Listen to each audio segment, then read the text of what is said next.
मैं समझता हूँ तहव्वुर राना का भारत में लाना एक बहुत बड़ी उपलब्धि है भारत सरकार की, भारत की एजेंसियों की। बहुत सारी कड़ियां हैं जिनको जोड़ना जरूरी है। वो इन्वेस्टिगेशन इसकी पूछताछ से कंप्लीट होगी। इसको कौन हैंडल करता था आईएसआई से, इसमें उसका हाफिज सईद का रोल क्या था। इससे बहुत सारे पोल खुलेंगे जो पाकिस्तान की डीप स्टेट ने, आईएसआई ने ये सारा कांड किया। उसके लिए इन सब लोगों को अकाउंटेबल बनाना बहुत जरूरी है। भारत ने एक क्लियर मैसेज दिया है, आप दुनिया के किसी कोने में भी छुप के रहिए, भारत आपको गले से पकड़ के लाएगा। ये जो जो इसमें गैप है इन्वेस्टिगेशन में, वो पूरे होंगे और पाकिस्तान पूरी तरह नंगा होगा। मैं समझता हूँ तहव्वुर राना का भारत में लाना एक बहुत बड़ी उपलब्धि है भारत सरकार की, भारत की एजेंसियों की। पिछले 17 साल से कोशिश हो रही थी।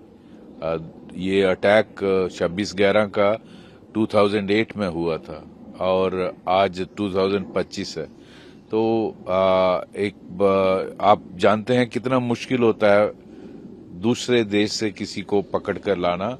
और इसमें इसको जो इसने कंस्पिरेसी में हिस्सा लिया डेविड कोलमैन हेडली के साथ, जो पाकिस्तान की डीप स्टेट आईएसआई ने इस के थ्रू यहाँ सारा जो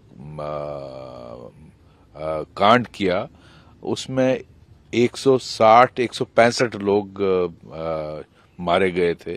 तो उसके लिए इसको अकाउंटेबल बनाना बहुत जरूरी है और बहुत सारी कड़ियां हैं जिनको जोड़ना जरूरी है। वो इन्वेस्टिगेशन इसकी पूछताछ से कंप्लीट होगी।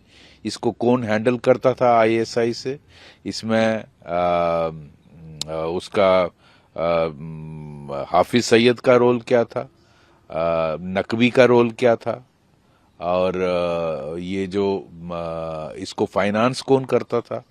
ये जहां इसने जो एक फ्रंट बनाया था मुंबई में, एजेंसी खोली थी जिसके थ्रू इसने मदद की डेविड कोलमैन हेडली की इस सारी कंस्पिरेसी में। तो इससे बहुत सारे पोल खुलेंगे जो पाकिस्तान की डीप स्टेट ने, आईएसआई ने ये सारा कांड किया।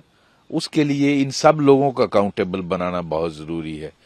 पाकिस्तान आर्मी के दो मेजर इसमें जो डेविड कोलमैन हेडली ने बताया है, जो इनको हैंडल कर रहे थे, क्या वो बिना आईएसआई चीफ के काम कर रहे थे उसकी मर्जी के बगैर?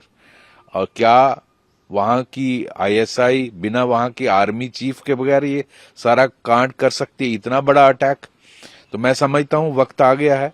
इनको भारत ने एक क्लियर मैसेज दिया है, आप दुनिया के किसी कोने में भी छुप के रहिए, भारत आपको गले से पकड़ के लाएगा और आपको आपके जुर्मों के लिए अकाउंटेबल बनाएगा। तो ये बहुत बड़ी उपलब्धि है, एक लैंडमार्क अचीवमेंट है गवर्नमेंट की। और उन लोगों के परिवारों को इंसाफ मिलना बहुत जरूरी है। इसलिए ये मैं समझता हूँ एक बहुत बड़ी डेवलपमेंट है। तो अभी से सर लोगों में ये डिमांड हो रही है कि इसको सख्त से सख्त सजा मिलनी चाहिए, क्योंकि जिस तरह का अटैक यहाँ पे हुआ।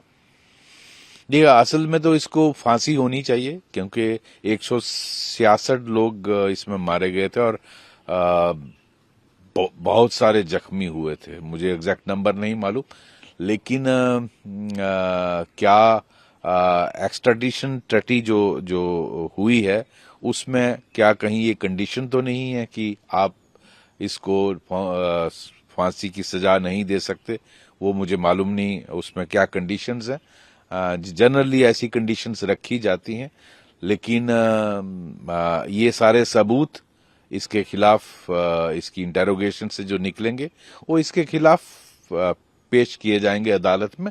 उसके बाद अदालत डिसाइड करेगी कि क्या सजा दी जाएगी। पाकिस्तान कितना इससे एक्सपोज होगा इंटरनेशनली अगर देखेंगे, क्योंकि अब जिस तरह से देखो, पाकिस्तान जो है ये सारा कांड तो पाकिस्तान की डीप स्टेट ने किया, और हालांकि वो कहते हैं कि ये नॉन स्टेट एक्टर्स हैं, जनरली पाकिस्तान ओन नहीं करता है। पूरी रियासत ही नॉन स्टेट एक्टर्स की है। वहां कौन है स्टेट एक्टर है? वहां का ISI chief non state actor है, वहां का army chief non state actor है। और उन दोनों की मर्जी के बगैर इतना बड़ा कांड भारत में नहीं हो सकता। मैं समझता हूं उन दोनों को अक्यूज्ड बनाना चाहिए। उस वक्त के पाकिस्तान आर्मी आईएसआई का चीफ और पाकिस्तान आर्मी का जो आर्मी चीफ था, उन दोनों को इसमें अक्यूज्ड बनाना चाहिए, हाफिज सईद के साथ साथ। और क्या नाम था उसका, जकीर रहमान, उन सब के साथ, और जो लोग इसमें इन्वॉल्व थे। इतना बड़ा मैन स्लाटर किया, इसकी कोई तो अकाउंटेबिलिटी होनी चाहिए। और भारत ये फिक्स करेगा कि इसको क्या सजा होगी हमारी अदालत में, जब इसके जो भी सबूत इकट्ठे हुए वो पेश किए जाएंगे। जज साहब इसमें फैसला करेंगे। पाकिस्तान तो अभी से डर गया है कि उनकी अब पोल खुलने वाली है। वो कह रहे हैं ये तो कनाडा का रहने वाला है।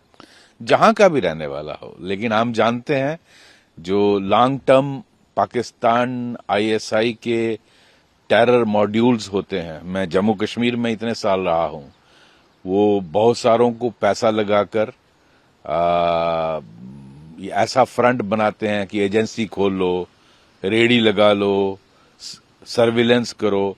ये सारा इसको डिफेंड करने के लिए $3 मिलियन खर्च किए गए हैं यूएसए में, एक रिपोर्ट्स के मुताबिक। वो पैसा कहां से आया? वो पाकिस्तान की एजेंसी खर्च करती है। यहां अगर फ्रंट खोला मुंबई में अटैक से पहले और सारी रैकी की, सर्वे किया, वेयरविदाल डेविड हेडली कोलमैन को जो मदद दी, वो सारा इसने किसके कहने पे किया, ये जानना जरूरी है। पैसा कहां से आया ये जानना जरूरी है। तो ये जो सारा जो इसमें गैप है इन्वेस्टिगेशन में, वो पूरे होंगे और पाकिस्तान पूरी तरह नंगा होगा।